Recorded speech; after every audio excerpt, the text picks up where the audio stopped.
Vietnamese fan will love it. I have to tell you. Beautiful.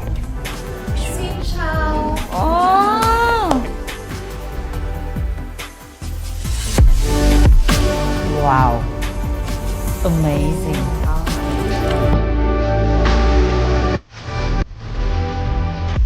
Wow.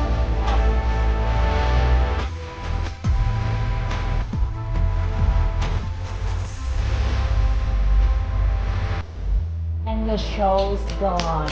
Yay! Đẹp quá. Đẹp quá. Đẹp quá.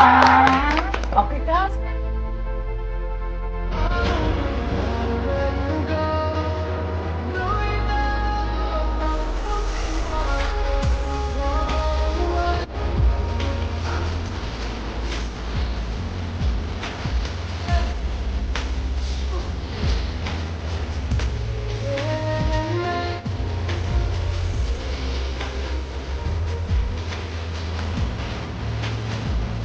So inyong napanood mga kapolitika ang mga trending at viral ngayon na mga videos ni Miss Grand 2025 Emma Mary Tiglao dito sa social media, dahil yung naunang video ay yung pagpunta niya dito sa Vietnam at nagkaroon siya ng video shoot kung saan ay grabe yung reaction ng mga nanood doon sa kanyang video shoot, dahil sobrang ganda nitong si Emma Tiglao dito sa kanyang video shoot na ginanap sa bansang Vietnam, dahil nga dumalo siya doon sa fan meet and greet ni Wang Nguyen, ang contestant ng Vietnam dito sa MJ All Stars 2026. At yung pangalawang video po na inyong napanood ay yung pagbibigay ni Emma Tiglao itong mga bata na kanyang na-meet dito sa isang food cart, kung saan is nandun din siya. So pinakain ni Emma itong mga bata, at itong video na ito ay umabot na ng milyon-milyong views dito sa social media, at marami ang mga humanga at talagang napabilib dito sa kabutihan ni Emma Tiglao.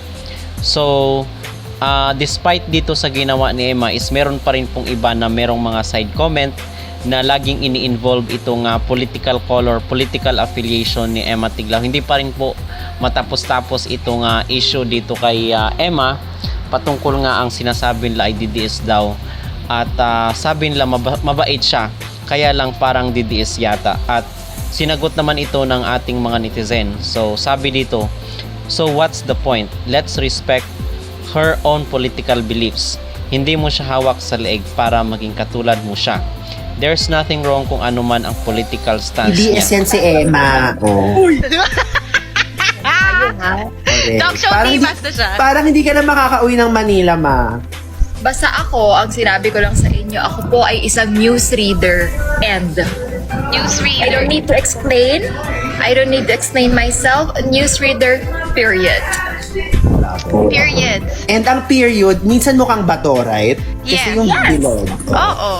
O kaya minsan, pag di ka masyadong nagpapalit, medyo tumitigas siya. So, Uy! Ano na? ang baboy. Ang baboy.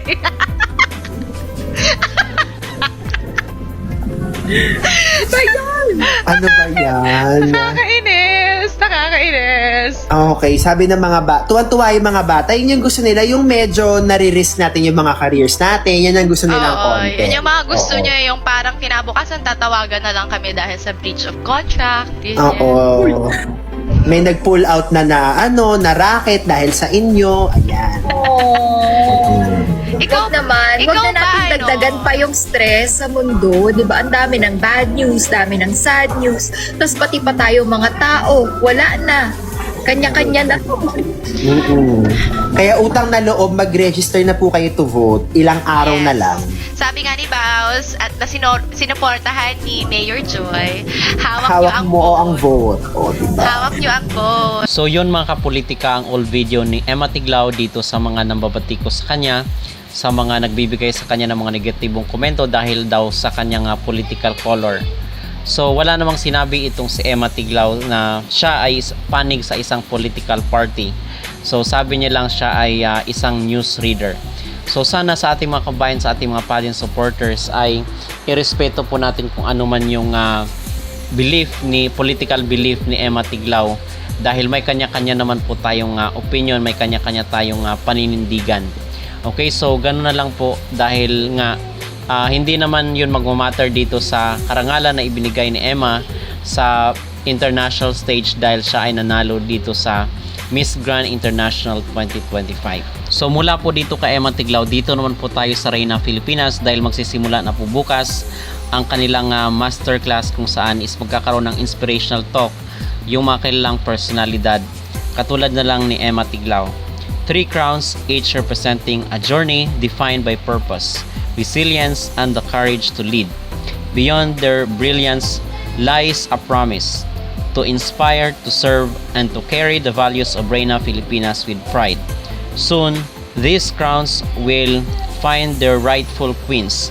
Witness history unfold at the Reyna Filipinas 2026 Coronation Night on August 7 at the Newport Performing Arts Theater. Our sincere appreciation goes to Mr. Nawad Itzaragrisel for his unwavering support. The queens are coming to Jojo Bragais, July 21.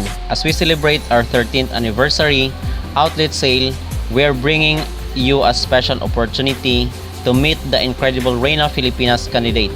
Reyna Filipinas, score your favorite Jojo Bragais pairs at Jojo Bragais prices.